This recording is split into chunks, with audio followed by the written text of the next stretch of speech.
ma vision, c'est d'être aussi simple que ça, si je l'image. C'est une succession d'étapes, c'est comme un escalier. Sauf que quand c'est accéléré, ben c'est qu'au lieu de la monter une à la fois, des fois on a tendance à la monter 2 ou 3 marches à la fois. C'est ce qui crée le contexte, je dirais, d'accélérer, qui est souvent propre aux entreprises en TI. Alors pour moi là-dedans, c'est que même si on veut monter 3 marches à la fois, il faut s'équiper. Il faut s'équiper pour être capable de le faire correctement, pour éviter qu'on tombe souvent plus bas que la marche qu'on voulait monter. Pour le dirigeant, ben, ça va nécessiter pour lui aussi un changement important, un changement de rôle, un changement d'implication dans son organisation. Donc ça, pour moi, c'était vraiment quelque chose d'important. Puis c'est lui qui va devenir, si je peux dire, le moteur de cette croissance-là.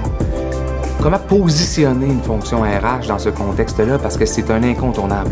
Cette organisation qui aspire à la croissance va un jour ou l'autre être confrontée à des problèmes humains, des problèmes aussi avec lesquels la fonction RH peut vraiment pallier.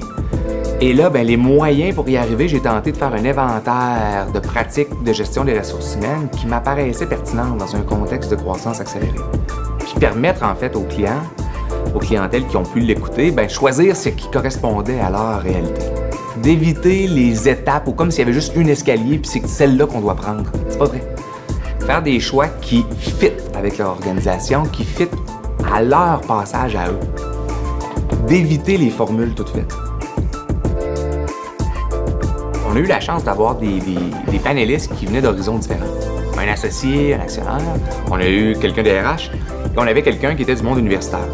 Alors derrière juste ça, dans le fond, on avait 3 cadres de référence avec des expériences différentes. La deuxième des choses qui m'a marqué aussi, c'est de voir, je me rappelle une des panélistes qui disait qu'à 30 employés, ils ont décidé de créer une fonction RH.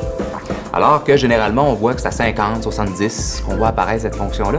Alors je les trouvais assez précurseurs dans leur façon de structurer une fonction RH. À travers tout ça, on oublie souvent, je dirais, l'habilitation des gens qui composent le comité de direction.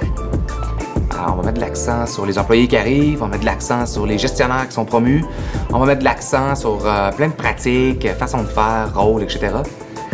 Mais souvent, les comités de direction sont un peu délaissés. Souvent, ils ont besoin d'aide pour avoir des rencontres qui sont au bon niveau. Un niveau qui va justement permettre de gérer la croissance, et non pas de parler juste d'opération. De ce que je constate, c'est que souvent, on cherche la réponse rapide. On a une problématique, on veut une réponse. Ce que j'appelle un peu la pensée Google. Tu tapes, puis tu as ta réponse. Les organisations sont trop complexes, les problématiques de croissance, c'est multifactoriel, c'est systémique, bref, je ne rentrerai pas là-dedans, mais ça nécessite, donc le laboratoire RH amène une démarche de pensée qui oblige d'abord à bien définir ce qu'on veut faire, qui après ça nous amène en mode brainstorming, faire les choses différemment, sortir de son propre cadre, confronter ses pensées, puis être à mesure après ça d'arriver avec des actions concrètes. OK, là, ceci dit, on fait quoi? Pour les gens RH, souvent, moi le premier, on n'est peut-être pas habitué de tout vouloir mesurer, donc ça apporte ce petit côté-là. Oui, on veut innover, oui, on veut faire différent, mais encore faut-il bâtir sur ce qui est existant. Et ça, pour moi, c'est une clé importante dans tout développement d'entreprise, dans toute croissance. Ne pas réinventer la roue, mais bien l'améliorer. L'apprentissage que j'en retire, c'est toute la succession de passer de voici ce que je veux faire, voici ce que je pense faire, voici ce que les autres m'amèneraient à faire, puis finalement, qu'est-ce que je fais? Donc ça aussi, je trouve que c'est une évolution de la pensée qui amène aussi les praticiens RH, encore une fois, à bien se positionner à l'intérieur de leur organisation pour réellement soutenir cette croissance-là.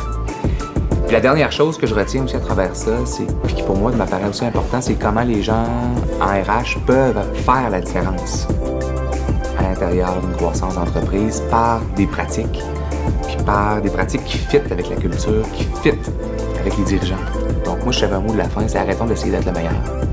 Essayons d'être meilleur ensemble.